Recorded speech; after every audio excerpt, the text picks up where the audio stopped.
नमस्कार साथियों, मैं संतोष कुमार शर्मा स्वागत करता हूं आप लोगों का कुशीनगर टॉपर 57 के यूट्यूब चैनल में। आज कक्षा 12 का हिंदी विषय का पहला दिन है। आज हम लोग यह जानते हैं, सबसे पहले आप लोग जानिए कि जो लोग सामान्य हिंदी के हैं और साहित्यिक हिंदी के हैं, दोनों लोगों के लिए क्लास है। आप लोग देखिए, कॉपी पेन ले लीजिएगा। आप लोगों को बता दूं कि यह क्लास से आपको फ़ायदा होगा, 5 नंबर का फ़ायदा होगा। एक वीडियो 5 नंबर, एकदम क्लियर है। एक वीडियो 5 नंबर। आप लोग शुरू से अंत तक बस बने रहना है, ठीक है। चलिए स्टार्ट किया जाए। बोलिए, स्टार्ट किया जाए।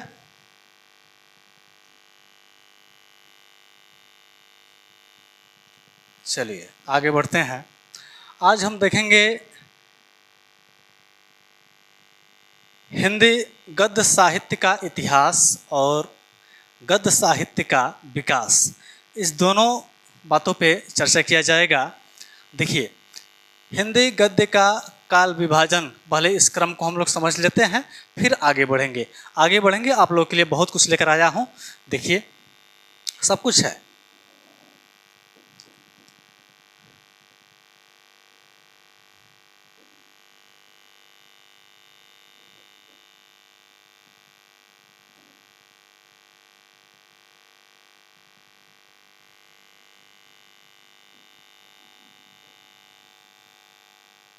कैसे है?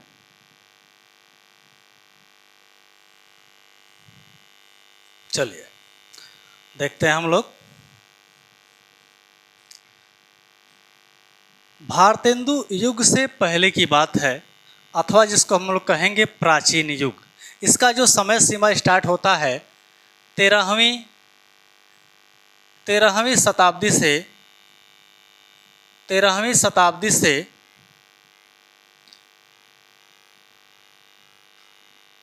1868 ईस्वी तक, ठीक है।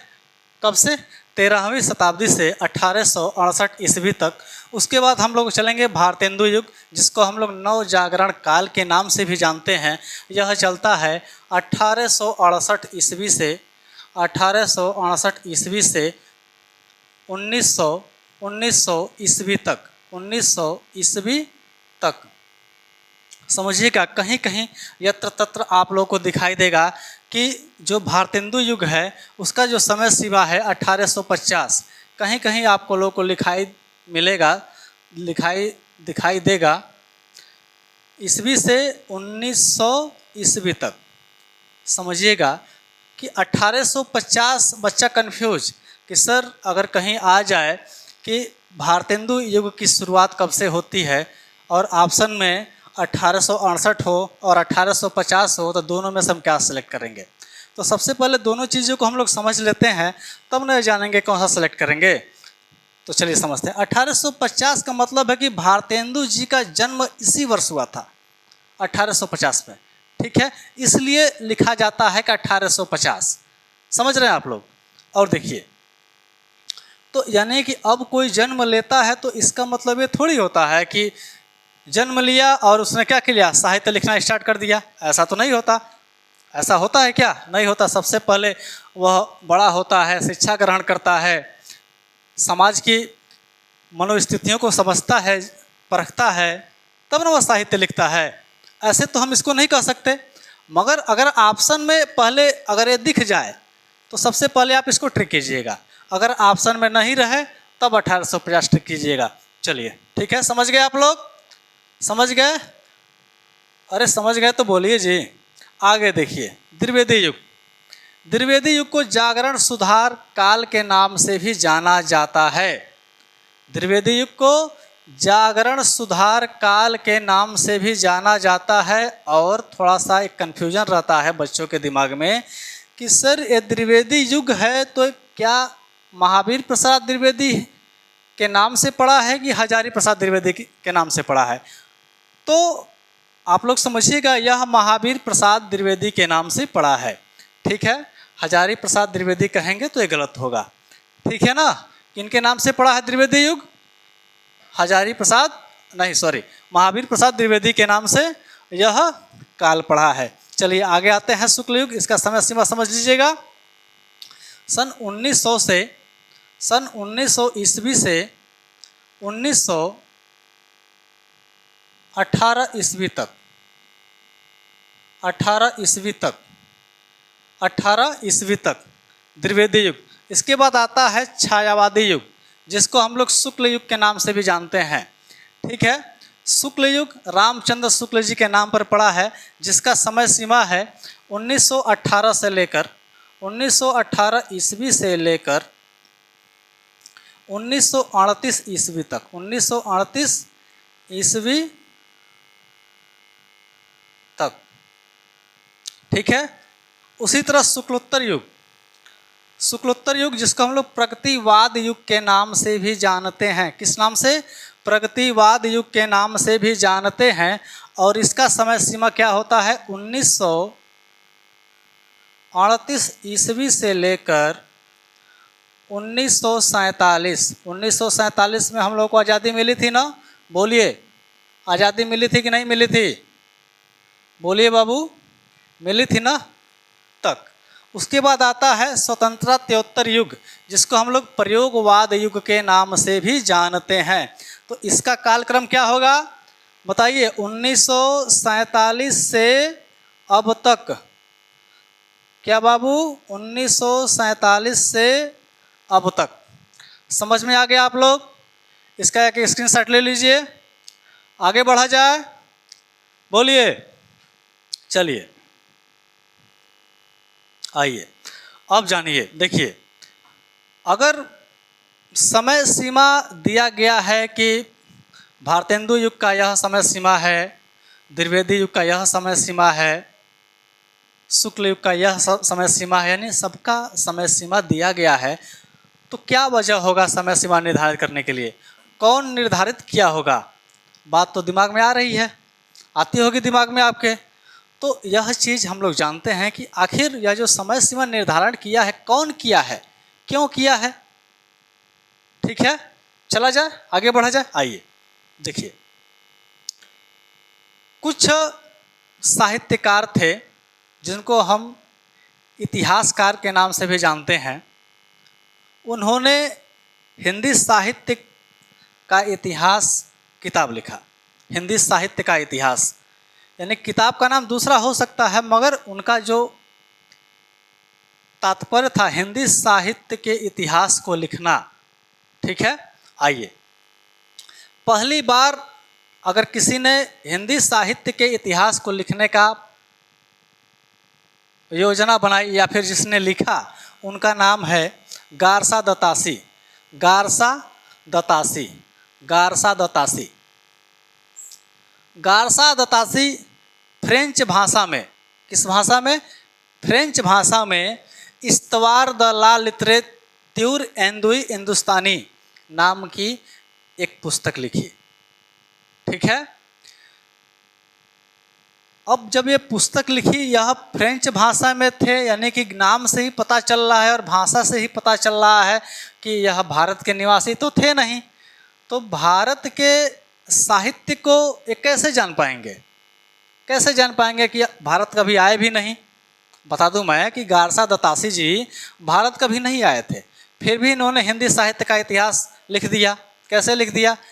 तो ऐसे लिख दिया, इंडिया में वो क्या करते थे कि चिट्ठी भेजते थे, चिट्ठी, और वहाँ के विषय में, वहाँ के आर्थिक स्थिति के विषय में, सामाजिक स्थिति के विषय में, प्राकृतिक स्थिति के विषय में, ठीक है ना, साहित्यिक स्थिति परिस्थिति के विषय में जानकारी मांगा करते थे चिट्ठी लिखकर। ठीक है।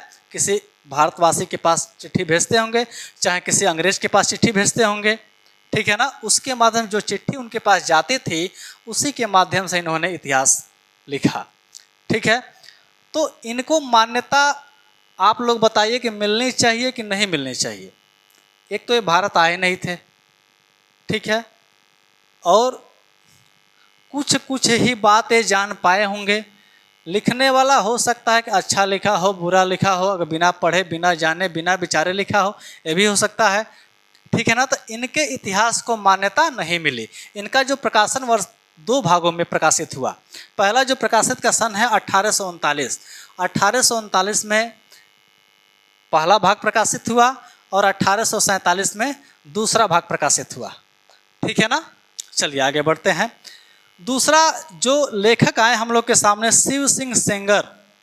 शिव सिंह सेंगर, इनकी जो पुस्तक थी शिव सिंह सरोज। शिव सिंह सरोज यह प्रकाशित होती है 1883 ईस्वी में। 1883 ईस्वी में यह पुस्तक क्या होती है, प्रकाशित होती है। यह पुस्तक 1883 ईस्वी में प्रकाशित होती है। ठीक है ना। अगला जो हमारे सामने लेखक आएंगे वह अंग्रेजी में लिखते हैं, जिनका नाम है जॉर्ज ग्रियर्सन। क्या नाम बाबू, जॉर्ज ग्रियर्सन। नाम से ही पता चलता है कि यह अंग्रेजी हैं, यानी अंग्रेज हैं। क्या है बाबू, अंग्रेज हैं, नाम से ही पता चलता है। इनकी पुस्तक the modern vernacular literature of northern Hindustan, फिर से देखते हैं, the modern vernacular literature of northern Hindustan, अंग्रेजी भाषा में लिखी गई। अब आप लोग बताइए, जो लोग हिंदी भाषी क्षेत्र है, हम लोग का क्या है, हिंदी भाषी क्षेत्र है, और हिंदी भाषी क्षेत्र में यह सभी लोग समझेंगे जानेंगे कि हिंदी भाषा ही बोला जाता होगा और हिंदी भाषा को ही समझा जाता होगा। अंग्रेजों के आने के बाद यत्र तत्र धीरे धीरे आदमी अंग्रेजी बोलना प्रारंभ कर दिया, सीखना प्रारंभ कर दिया। नहीं तो जब शुरुआत में अंग्रेज आए थे तो बताइए ऐसा थोड़ी है कि लोग अंग्रेजी समझते होंगे, जानते होंगे। तो इनके भी the modern vernacular literature of northern Hindustan की पुस्तक को उतनी मान्यता नहीं मिली। ठीक है। आगे पुस्तक लिखे मिश्र बंधु। मिश्र बंधु विनोद, पुस्तक का नाम है मिश्र बंधु विनोद। प्रकाशन वर्ष है 1913 व 1934। आपको बता दें कि मिश्र बंधु विनोद को लिखने वाले मिश्र बंधु हैं। लेखक का नाम मिश्र बंधु। अब मिश्र बंधु थे 3 भाई। कितने भाई, 3 भाई। पहले का नाम था श्याम, दूसरे का नाम था केशव दास, और पहले का नाम श्याम बिहारी, ठीक है ना, दूसरे का नाम गणेश, सॉरी, पहले का नाम श्याम बिहारी, दूसरे का नाम गणेश बिहारी, और तीसरे का नाम सुखदेव बिहारी। 3 मिश्र बंधु थे, तीनों भाई थे, जिनको कहा जाता है मिश्र बंधुओं ने हिंदी साहित्य लिखा, हिंदी साहित्य का इतिहास लिखा। पुस्तक का नाम मिश्र बंधु विनोद, मिश्र बंधु विनोद। ठीक है। आगे चलते हैं हिंदी साहित्य के इतिहास के बारे में। हिंदी साहित्य के इतिहास के बारे में, तो हिंदी साहित्य का इतिहास लिखने वाले थे जिनको सर्वाधिक मान्यता मिली। और आप और हम सब, पूरी दुनिया जानती है कि हिंदी साहित्य के इतिहास को बहुत ज़्यादा मान्यता मिली। जो कवि लिखे वो थे, क्या थे, आचार्य रामचंद्र शुक्ल जी। आचार्य रामचंद्र शुक्ल जी, इन्होंने इतिहास ग्रंथ लिखा। ठीक है ना। क्या नाम दिया गया, हिंदी साहित्य का इतिहास ग्रंथ। ठीक है ना, समझिएगा। प्रकाशन वर्ष क्या था, 1929 ईस्वी में यह पुस्तक प्रकाशित होती है। ठीक है, समझ में आ गया आप लोगों को। अब देखिए, आप लोगों ने देखा कि सबसे पहले गारसा दत्तासी आते हैं, उसके बाद शिव सिंह सेंगर आते हैं, उसके बाद जॉर्ज ग्रियर्सन आते हैं, उसके बाद मिश्र बंधु लोग आते हैं, और उसके बाद आते हैं आचार्य रामचंद्र शुक्ल। तो एक सवाल और दिमाग में आप लोग के आ रहा होगा, मन में बैठा होगा कि क्या इतने लोगों ने ही हिंदी साहित्य का इतिहास लिखा या फिर कुछ और लोगों ने लिखा। तो चलिए देखते हैं आगे, कुछ और लोगों ने भी हिंदी साहित्य के इतिहास को लिखा। ठीक है, चलिए देखिए, आचार्य रामचंद्र शुक्ल के पश्चात इतिहास ग्रंथ, आचार्य रामचंद्र शुक्ल के बाद भी इतिहास ग्रंथ लिखे गए। कौन कौन लिखे, साहित्य का नाम है हिंदी भाषा और साहित्य लिखने वाले बाबू श्याम सुंदर दास। हिंदी साहित्य का इतिहास लिखने वाले रमाशंकर शुक्ल जी। हिंदी साहित्य का आलोचनात्मक इतिहास लिखने वाले राम कुमार वर्मा जी। हिंदी साहित्य लिखने वाले कौन, हजारी प्रसाद द्विवेदी। ठीक है, आगे देखिए, हिंदी साहित्य का वैज्ञानिक इतिहास गणपति चंद्र गुप्त। समझिएगा बाबू, समझिएगा मैं क्या कहना चाहता हूं। देखिए, इतने लोगों ने हिंदी साहित्य के इतिहास को लिखा, फिर भी सर्वाधिक मान्यता आचार्य रामचंद्र शुक्ल को ही मिली। तो कुछ तो बात होगी, बोलिए। अगर आप लोग किसी को मान्यता दे रहे हैं तो जरूर उसमें कुछ न कुछ बात होगा, तभी ना, है कि नहीं? बोलिए, खासियत होगा कि नहीं होगा? चलिए अब हम लोग आगे देखते हैं, आगे देखेंगे हम लोग। आगे टिप्पणी होगी आपकी तो हमको कमेंट कीजिएगा, कोई बात होगी कमेंट कीजिएगा। चलिए देखिए बाबू, प्राचीन युग यानी भारतेंदु युग से पूर्व की, भारतेंदु युग के पूर्व की समय सीमा को प्राचीन युग के नाम से भी जाना जाता है, जिसका कालक्रम मैंने आपको बताया है। जरा बताइए कब है? 13वीं शताब्दी से 1868 तक, 13वीं शताब्दी से 1868 तक। देखिए बाबू, यह क्लियर है कि यह जो काल विभाजन है, इसका जो कालक्रम है वह परीक्षा में आएगा ही आएगा। 1 नंबर का तो आना ही आना है, निश्चित है, 1 नंबर तो निश्चित है बाबू। देखिए, इसलिए कालक्रम को तो आप लोग एकदम याद कर ही लीजिएगा, ठीक है ना? बहुत आसान होता है कालक्रम याद करना, एक ठो याद हो जाए उसके बाद तो सीरियल बन जाता है। समझ रहे हैं ना? चलिए देखिए, तो कालक्रम क्या है बाबू? प्राचीन युग का कालक्रम क्या है बताइए? 13वीं शताब्दी, 13वीं शताब्दी से कब तक चलता है? 1800, बोलिए, 1868 तक चलता है। समझ गए? बोलिए, समझ गए? इस युग के अंतर्गत हिंदी गद्य के उद्भव से भारतेंदु युग के पूर्व तक का समय लिया जाता है, यानी हिंदी गद्य का जहाँ से विकास हुआ, ठीक है, और भारतेंदु युग जहाँ से स्टार्ट होता है उसके बीच का समय लिया जाता है, बीच का समय। आ गई बात समझ में? बोलिए, आ गई बात समझ में? हिंदी गद्य साहित्य के आदिकाल में हिंदी गद्य के प्राचीन रूप भी यत्र तत्र दिखाई पड़ते हैं। हिंदी गद्य साहित्य के आदिकाल में हिंदी गद्य के प्राचीन रूप ही यत्र तत्र उपलब्ध होते हैं। समझ में आ गया? राजस्थान व दक्षिण भारत में तो अवश्य हिंदी गद्य के प्रारंभिक रूप के झलक मिलती है, यानी कह रहा है कि राजस्थान और दक्षिण भारत में हिंदी गद्य का प्रारंभिक रूप दिखाई देता है। साहित्य में हिंदी गद्य उस समय भी प्रचलन में था, मगर कहीं कहीं दिखाई देता था। क्या बाबू? कहीं कहीं दिखाई देता था। उत्तर भारत में ब्रजभाषा गद्य के ही उदाहरण अधिक मात्रा में प्राप्त होते हैं, यानी उत्तर भारत में अपना क्षेत्र आ गया, अपना कुशीनगर, गोरखपुर, ठीक है ना बाबू? यह होता है उत्तर क्षेत्र में। क्या है कि ब्रजभाषा अधिक मात्रा में पाई जाती थी, ब्रजभाषा, ठीक है ना? जैसे कि ब्रजवासी कहाँ रहते हैं? मथुरा। बोलिए बाबू, बोलिए। जगह से ही बोली का पता चलता है, जगह से ही बोली का पता चलता है। आगे देखते हैं, अधिक मात्रा में प्राप्त होते हैं। प्राचीन युग में काव्य रचना के साथ साथ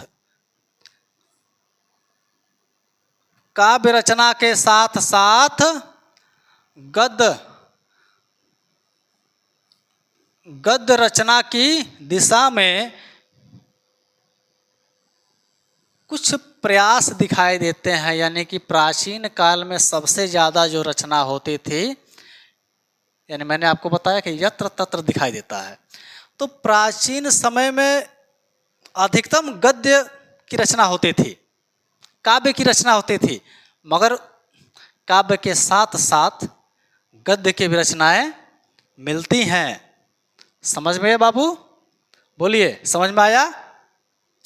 देखिए उनमें से रचनाएं कुछ आपके सामने है।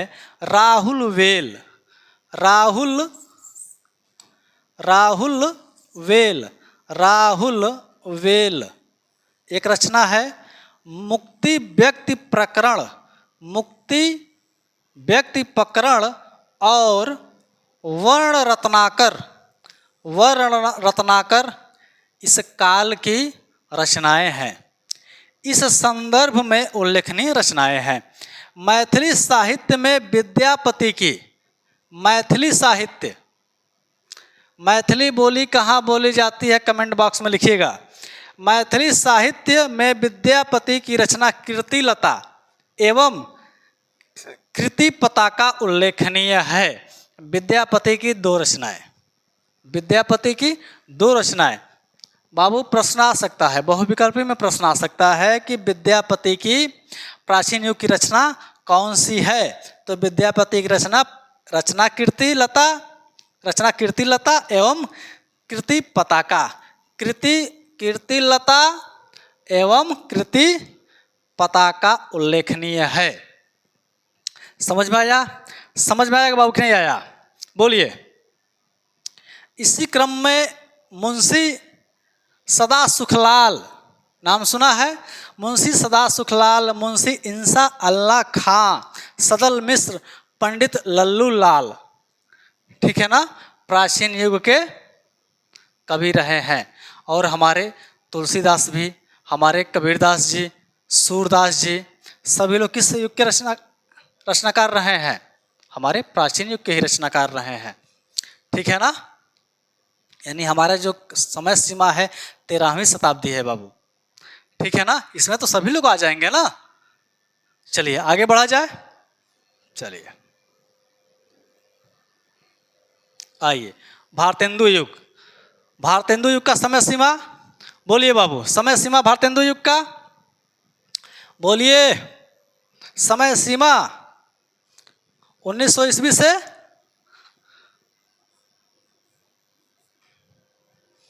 कहाँ गया?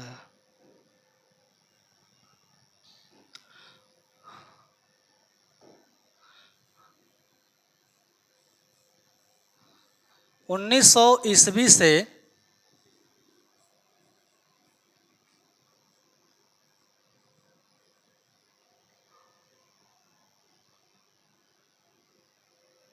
नहीं,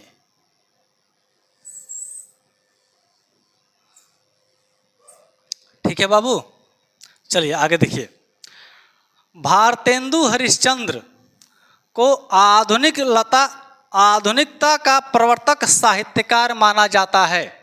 आधुनिकता का प्रवर्तक, आधुनिकता का प्रवर्तक से क्या आशय है बाबू बताइएगा? आधुनिकता से प्रवर्तक का क्या आशय है? बोलिए, बोलिए बाबू।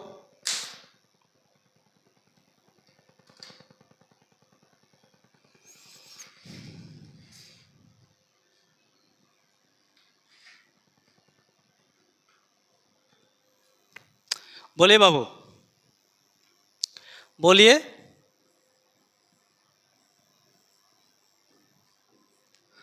आधुनिकता से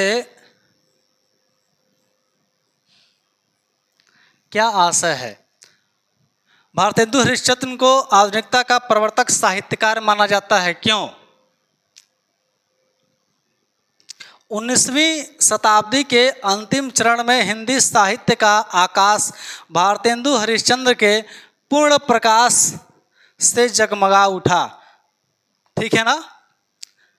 उन्होंने हिंदी गद्य को वह रूप प्रदान किया जो हिंदी प्रदेश की जनता की मनोभावना के अनुकूल था।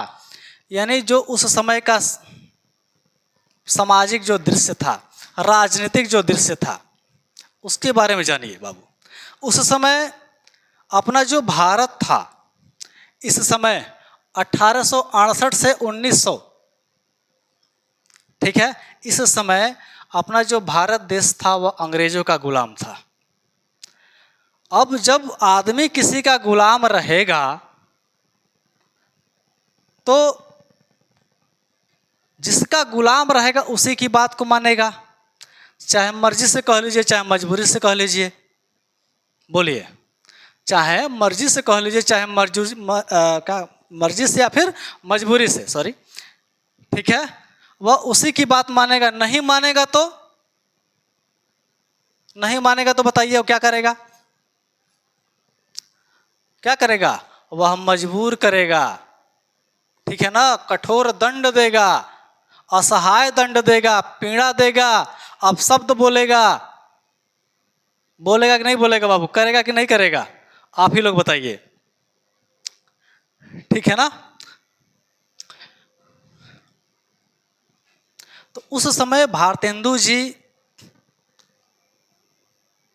ने समाज की मार्मिकता को पहचाना, समाज की मार्मिकता को पहचाना, समाज की कुरीतियों को, बुराइयों को पहचाना और अपने नाटक भारत दुर्दशा में, कक्षा 11th में आप लोग पढ़े होंगे भारत दुर्दशा, भारतेंदु हरिश्चंद्र की।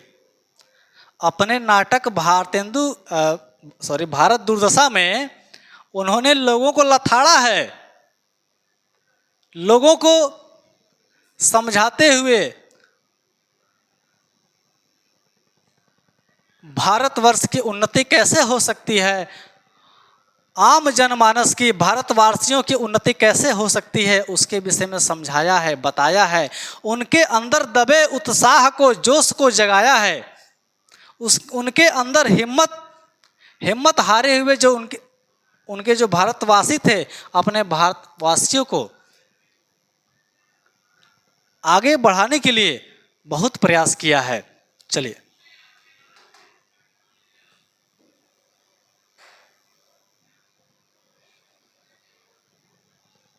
क्या हो गया? प्राचीन युग,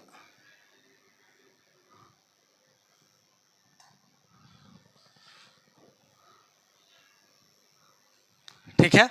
आइए, अब अगला जो कालक्रम है द्विवेदी युग।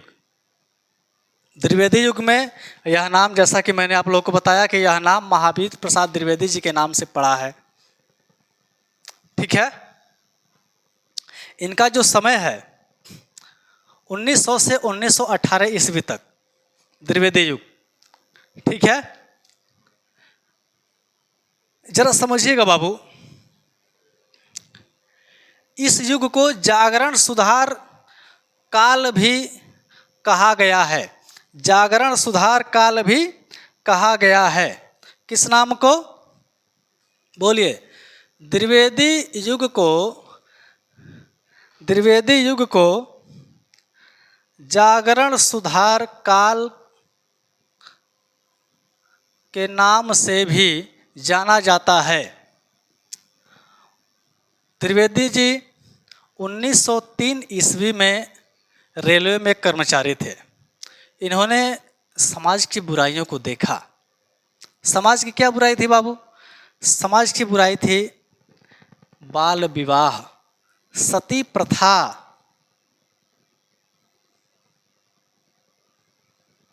ठीक है, इस प्रकार की बुराइयां थी। इन्होंने देखा लोगों का जोश जो खत्म हो गया था, जो उमंग थम गया था, जो उत्साह बैठ गया था, उन्होंने भी उसी चीज को, उसी नस को पकड़ा, ठीक है। और मैं एक बात आपको बता दूं कि जितने भी आप लोग साहित्यकार देख रहे हैं, जितने भी साहित्यकार के नाम जानते हैं, वे एक पत्रकार थे। क्या थे बाबू? एक पत्रकार थे। और उन्होंने समाज की संवेदना को समझा, समाज की मनोरम स्थिति को समझा और अपने साहित्य में, अपने पत्रिका में उन्होंने प्रकाशित किया या फिर कराया। और आप लोग समझ ही रहे हैं कि आजकल के पत्रकार बंधु का क्या हालचाल है। इसके आगे तो मैं कुछ नहीं कहूँगा, आप लोग खुद ही लोग समझदार हैं। चलिए देखिए क्या किया महावीर प्रसाद द्विवेदी जी ने क्या किया कि रेलवे की नौकरी छोड़कर इन्होंने सरस्वती पत्रिका का संपादन किया। ठीक है, और ऐसा ही नहीं है कि इस युग में सिर्फ सरस्वती पत्रिका नाम से प्रकाशित होती थी, कई पत्रिका भी सामने आई, जिसमें से इंदु, सुदर्शन, समालोचक, प्रभा, मर्यादा, माधुरी पत्रिका तथा काशी में बाबू श्याम सुंदर दास ने नागरी प्रचारणी सभा की स्थापना की। ठीक है ना। अब देखिए ये यहाँ से लेकर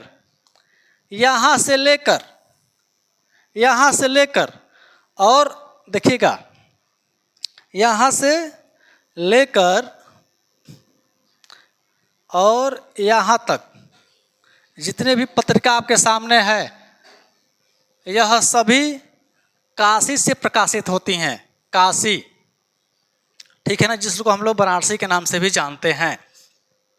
चलिए, बाबू श्याम सुंदर दास ने नागरी प्रचारणी सभा की स्थापना की। क्वेश्चन पूछेगा कि नागरी प्रचारणी सभा की स्थापना किसने किया, तो बाबू श्याम सुंदर दास ने किया। सरस्वती पत्रिका के माध्यम से देखिए महावीर प्रसाद द्विवेदी क्या कर रहे हैं, सरस्वती पत्रिका के माध्यम से अपने हिंदी साहित्य की अभूतपूर्व सेवा की। मैंने बताया कि जो कुछ भी लेखनी में मिलता था, जो देश के युवाओं को, देश की आने वाली पीढ़ियों को, दुर्दशा में जीने वाले भारतवासी को जगाने के लिए, बढ़ाने के लिए, उनका विकास के लिए जितने भी लेख लिखे गए, जितने भी साहित्य लिखे गए, उन्होंने क्या किया कि पत्रिका के माध्यम से, किस पत्रिका के माध्यम से, सरस्वती पत्रिका के माध्यम से अपने हिंदी साहित्य की अभूतपूर्व सेवा की। ठीक है, द्विवेदी जी ने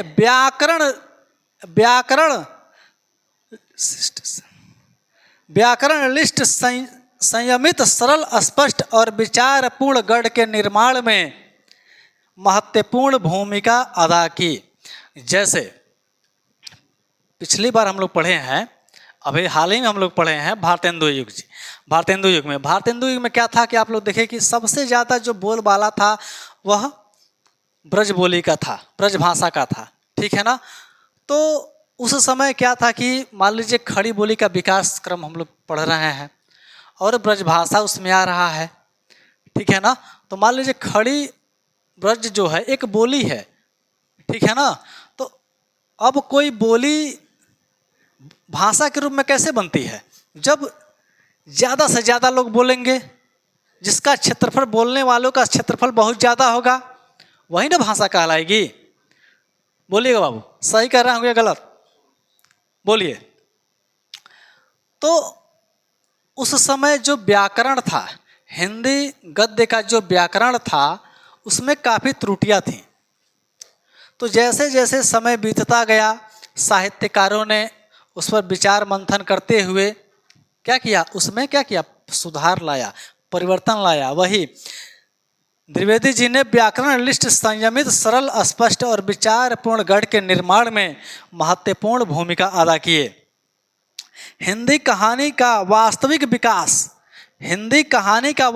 विकास द्विवेदी युग से प्रारंभ हुआ। किशोरीलाल गोस्वामी की इंदुमती कहानी को आचार्य रामचंद्र शुक्ल हिंदी की पहली कहानी मानते हैं। देखिए, कवि का नाम क्या है, गोस्वामी। कवि का नाम गोस्वामी, कहानी का नाम इंदुमती। और किसने माना पहली कहानी, आचार्य रामचंद्र शुक्ल जी ने हिंदी की पहली कहानी मानते हैं। किसको, इंदुमती को। किसको बाबू, इंदुमती को। ठीक है, बोलिए बाबू, समझ में आ रहा है। देखिए इसका कालक्रम क्या है बाबू, समझिएगा कालक्रम क्या है द्विवेदी युग का, जरा बताइए। द्विवेदी युग का कालक्रम क्या है बाबू, 1918 से लेकर 1938 ईस्वी तक। चलिए लिख देते हैं, 18 ईस्वी से 1938 ईस्वी तक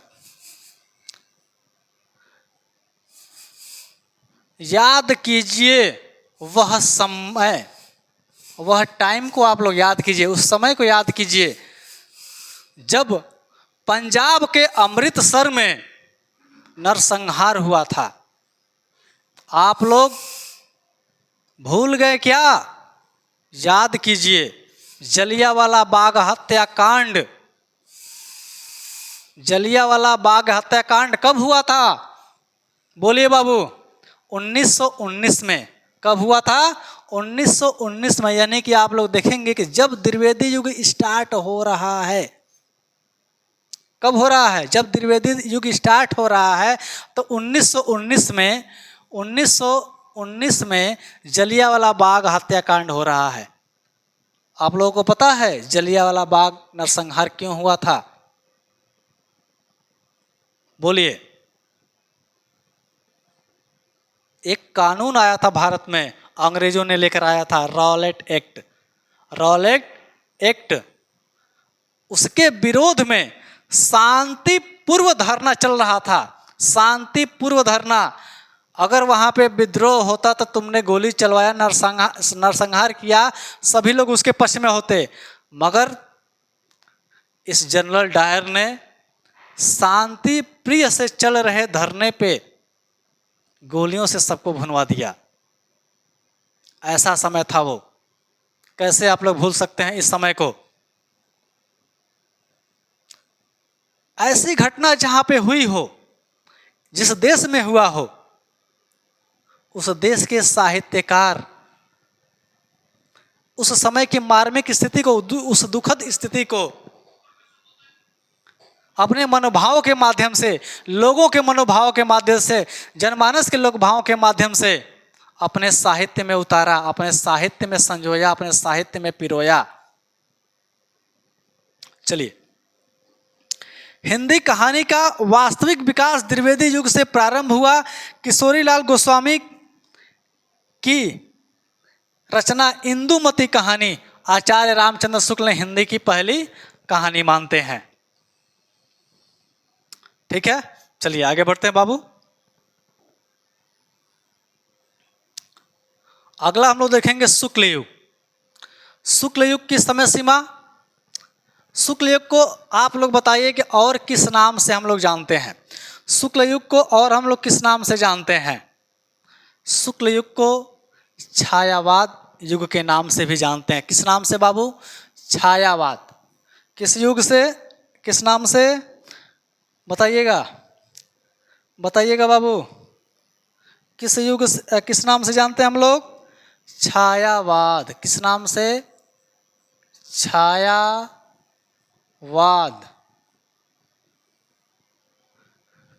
ठीक है, इसी नाम को एक और नाम से जानते हैं, इस काल को एक और नाम से जानते हैं, जिसको नाम देते हैं हम लोग प्रसाद युग। किस नाम से? प्रसाद युग। अब आपसे परीक्षा में क्वेश्चन अगर आए कि प्रसाद युग का कालक्रम क्या है, तो वही होगा जो शुक्ल युग का कालक्रम होगा। समझ रहे हैं ना? जो छायावाद युग का कालक्रम होगा वही होगा। गड़बड़ मत कीजिएगा, तीनों को हम लोग एक ही नाम से जानते हैं। ठीक है ना? समझ में आया? बोलिए बाबू, समझ में आया? बोलिए, समझ में आया क्या? छायावादी युग में अभिव्यंजना शक्ति विकसित हुई, वह चित्रण प्रधान, लाक्षणिक, अलंकृत और कविता पूर्ण हो गया। समझिएगा कहने का क्या मतलब है। हम लोग यहाँ पे छायावाद शब्द देख रहे हैं। छायावाद का मतलब क्या होता है? छायावाद का मतलब होता है कि मनुष्य के, चाहे वह स्त्री हो, चाहे पुरुष हो, चाहे प्रकृति हो, ठीक है ना, किसी की सुंदरता के बारे में, किसी के वियोग के बारे में, किसी को हर्ष के बारे में, ठीक है, किसी के उत्साह के बारे में, बात समझ में आ रही है? उसकी छाप, उसकी छाप हम लोग किसमें पिरो देते हैं? अपने लेखनी में पिरो देते हैं। तो यानी कि हम लोग उसी को नाम दिया जाता है छायावाद। समझ में आ गया आप लोगों को? चलिए, पहले क्या था कि जो अलंकार था, अलंकृत का मतलब होता है अलंकार। किसका किसका अलंकृत किया गया बताइए बाबू? चित्रण प्रधान लाक्षणिक चित्र के द्वारा पहले लेखनी चलती थी, सिर्फ लेखनी चलती थी, चित्र नहीं थे। क्या था नहीं बाबू? चित्र नहीं थे। इस समय चित्रतात्मक लेखनी का भी परंपरा शुरुआत हो गई और इसके आने से कविता साहित्य पूरा हो गया। ठीक है, आगे देखिए। यह प्रवृत्ति कविता और गद्य दोनों ही क्षेत्र में परिलक्षित होती है। यानी काव्य और गद्य दोनों क्षेत्र में परिलक्षित होती है। यह क्लास सामान्य हिंदी के लिए और साहित्यिक हिंदी दोनों के लिए है। ठीक है ना? आप लोग कंफ्यूज मत होइएगा। चलिए, लक्षित होती है। कुछ कवियों के हम लोग नाम जानते हैं जो इनके साथ थे शुक्ल जी के। राय कृष्णदास, वियोग हरि, डॉक्टर रघुवीर सिंह, माखनलाल चतुर्वेदी, जयशंकर प्रसाद, सूर्यकांत त्रिपाठी निराला जी, सुमित्रानंद पंत जी, महादेवी वर्मा जी, मुंशी प्रेमचंद जी आदि लेखकों ने छायावाद युगीन गद्य लिखा। ठीक है, कवियों का नाम। अब देखिए, प्रश्न में आपसे पूछ सकता है कि छायावाद युग के 2 कवियों के नाम या फिर 4 कवियों के नाम लिखिए। ठीक है ना? तो यहाँ पे आप लोग का स्पष्ट हो गया है। राय कृष्णदास, वियोग हरि, डॉक्टर रघुवीर सिंह, माखनलाल चतुर्वेदी, जयशंकर प्रसाद जी, सूर्यकांत त्रिपाठी निराला जी, सुमित्रानंद पंत जी, महादेवी वर्मा जी आदि लेखकों ने छायावाद युगीन गद्य साहित्य लिखा। द्विवेदी युग के उत्तरार्ध में जो लेखक सामने आए थे, यानी देखिए बाबू, द्विवेदी जी के उत्तरार्ध का मतलब होता है द्विवेदी जी के समय के बाद। द्विवेदी जी के समय के जो समकक्ष जो लोग कवि रहे होंगे, तो ऐसा तो नहीं है कि द्विवेदी जी के बाद वो लोग नहीं रहेंगे, पर कुछ लोग रहेंगे कि नहीं रहेंगे। जो लोग बच गए, जो लोग रहे, उन्होंने अपनी लेखनी प्रारंभ की। लेखनी अपने कलम को रुकने नहीं दिया। वे क्या छायावाद युग में भी लिखते रहे, यानी द्विवेदी युग में भी लिख रहे हैं और छायावाद युग में भी लिख रहे हैं। यानी कि समय सीमा देखिए ना, समय सीमा आप लोग मैनेजमेंट कीजिए। देखिए कि उस समय जो कवि जीवित थे या फिर जो लोग अपनी रचनाएं लिख रहे थे, जो साहित्य लिख रहे थे, वह छायावाद युग में भी साहित्य लिखेंगे।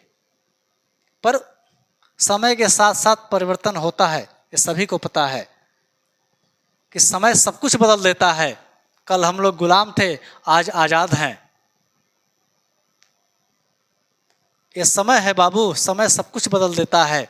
उस समय भाषा शैली कैसी थी, इस समय भाषा कैसी शैली कैसी है, उस समय हम लोग की जीवन शैली कैसी थी और आज हम लोग की जीवन शैली कैसी है। चलिए,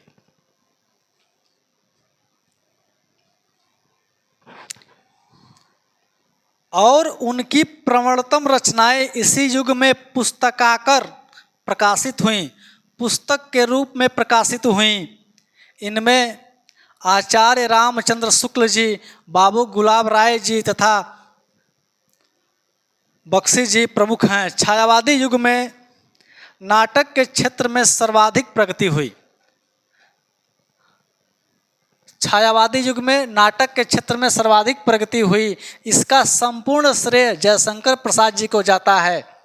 उन्होंने इतिहास, पुराण आदि को लेकर अनेक नाटकों की रचना की। उन्होंने भारतीय इतिहास को लिया, पुराणों को लिया और पुराणों के ऊपर उन्होंने क्या किया, नाटक लिखा, उपन्यास लिखा। ठीक है ना? उपन्यासों में इस समय की मुंशी प्रेमचंद का उपन्यास है। उन्होंने कई प्रकार के लोगों के लिए उपन्यास लिखे। उन्होंने लिखा कर्मभूमि। कर्मभूमि।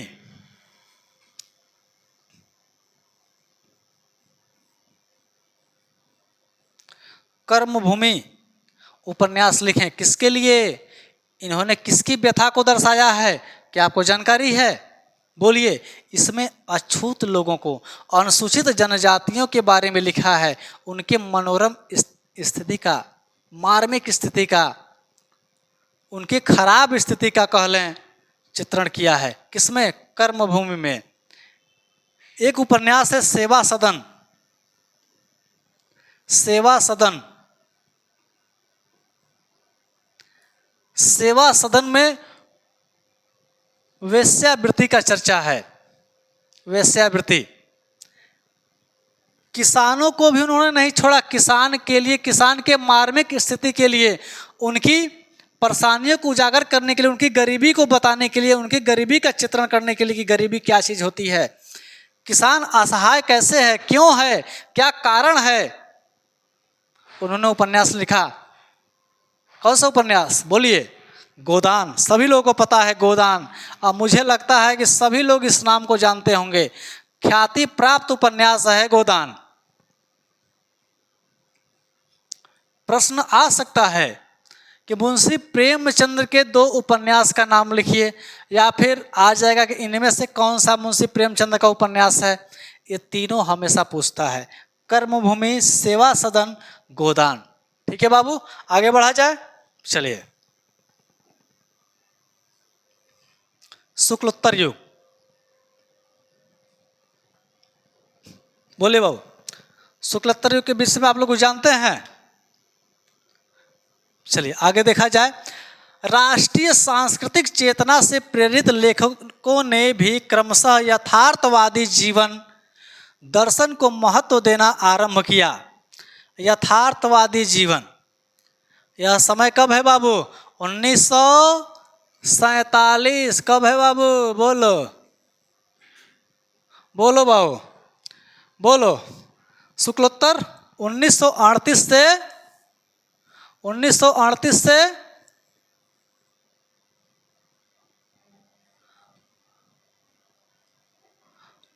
1900 कहाँ से हो जा रहा है जी? 1938 ईस्वी से 1947 ईस्वी तक।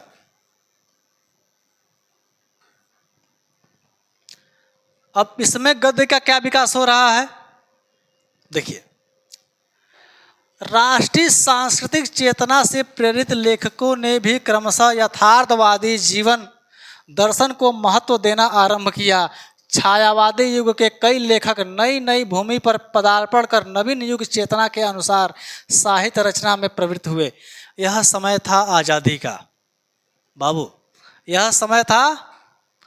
समय से पता चल रहा है कि 1938 और हम लोग को आज़ादी मिली 1947 में, यानी कि जो यह समय है, इस बीच का समय चल रहा था आज़ादी का। लोगों के मन में खुशी की लहर दौड़ रही थी कि अब हम लोग आज़ाद हो जाएंगे, अब लोग आज़ाद हो जाएंगे। कांग्रेस कमेटी ने, समिति ने भारत में 6 मंत्रिमंडलों का स्थापना भी कर लिया था। 6 मंत्रिमंडल का स्थापना भी कर लिया था। और उसी समय स्टार्ट हो गया क्या? द्वितीय विश्व युद्ध। द्वितीय विश्व युद्ध जब स्टार्ट हुआ ना, तो उस समय अंग्रेज भारत पे शासन कर रहे थे। उन्होंने कहा भारतवासियों से कि आप लोग सेना में भर्ती हो जाओ, आप लोग हमारा सहयोग कीजिए। ब्रिटेन ने कहा कि आप लोग हमारा सहयोग कीजिए, बदले में हम आपके देश को आज़ाद कर देंगे।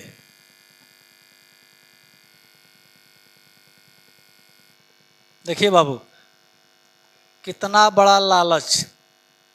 10,000 सैनिक को भर्ती कर लिया। आप लोगों को क्या लग रहा है कि 10,000 सैनिक की वैकेंसी निकल गई और फटाफट लोग भर्ती हो गए? ऐसा नहीं था। कुछ लोग गरीबी की वजह से, खाने के लिए नहीं था बाबू, खाने के लिए नहीं था उनके पास। क्या करते, मजबूरी में उस सेना में भर्ती हुए।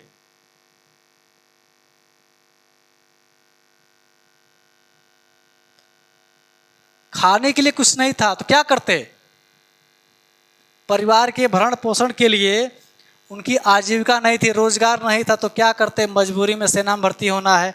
और जो लोग सेना में भर्ती नहीं होते थे उनको मार पीट के किसी भी तरह धमका डरा कर सेना में भर्ती कराया गया था। 10 लाख भारतवासी द्वितीय विश्व युद्ध में हिस्सा लिए थे, उसमें से कई देशवासी तो गुजर गए, कई लोग घायल हो गए। बदले में क्या मिला, अंग्रेजों ने फिर भी अपनी कही हुई बात से टाल मटोल करने लगे, टल गए कि हम लोग देश को आज़ाद आपके नहीं करेंगे। वह समय था, ऐसा समय था शुक्लोत्तर युग। 1938 ईस्वी के बाद छायावाद का अंत हुआ। छायावादोत्तर युग के साहित्यकार स्वतंत्रता प्राप्ति के पूर्व से लिखते आ रहे थे और उसके बाद भी सक्रिय रहे हैं। इनमें आचार्य हजारी प्रसाद द्विवेदी, शांति प्रिय द्विवेदी और रामधारी सिंह दिनकर, यशपाल, उपेंद्र नाथ अस्क, भगवती चरण वर्मा, अमृतलाल नागर और जैनेन्द्र अज्ञे, नगेंद्र राम वृक्ष बेनीपुरी, बनारसी दास चतुर्वेदी, वासुदेव शरण अग्रवाल इत्यादि लोग साहित्यकार थे। चलिए आगे देखते हैं। विभिन्न विधाओं की प्रथम रचना, यह बहुविकल्पी प्रश्न में आपका आ सकता है, थोड़ा इसको स्क्रीनशॉट ले लीजिएगा, समझ लीजिए। खड़ी बोली हिंदी की प्रथम रचना, गोरा बादल, पढ़कर आए हो ना आप लोग। गोरा बादल बैलों की कथा है, बैलों की, जिसके रचयिता हैं जटमल जी। कौन है, जटमल जी। हिंदी का प्रथम नाटक नहुस, जिसके रचयिता क्या हैं, गोपाल चंद्र गिरधर दास जी। हिंदी का प्रथम उपन्यास परीक्षा गुरु, किसने लिखा, लाला श्रीनिवास दास जी ने। ठीक है ना, कहीं कहीं मिलेगा आपको, केवल मिलेगा श्रीनिवास, ठीक है ना। तो श्रीनिवास भी कहीं कहीं लिखा मिलता है, कहीं कहीं श्रीनिवास दास मिलेगा और कहीं कहीं श्री लाला श्रीनिवास दास मिलेगा, कंफ्यूज नहीं होना है। हिंदी की प्रथम कहानी इंदुमती हम लोग पढ़े हैं किशोरी लाल की। हिंदी का प्रथम यात्रा वृत्त सरयू पार की यात्रा किसकी है, भारतेंदु हरिश्चंद्र की, ठीक है ना।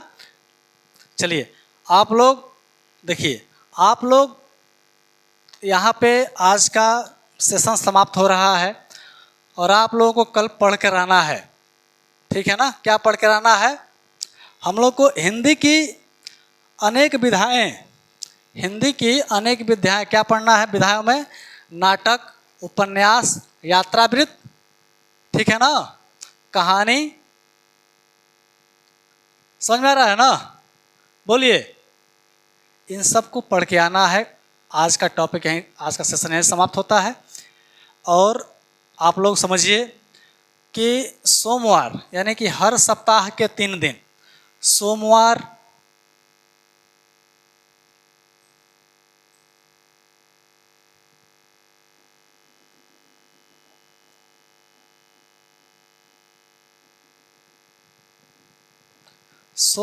मंगलवार, बुधवार, सप्ताह के 3 दिन, सप्ताह के 3 दिन, सोमवार,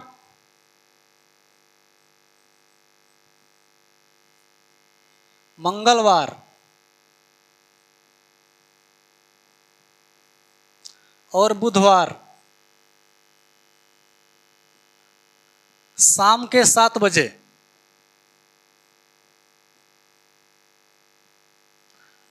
शाम के 7 बजे आप लोगों को हर काम से फुर्सत लेकर, हर काम से फुर्सत लेकर हमसे जुड़ना है, ठीक है ना। हिंदी में अच्छा नंबर लाना है तो बाबू पढ़ना तो पड़ेगा, ठीक है ना। चलिए नमस्कार साथियों, जय हिंद।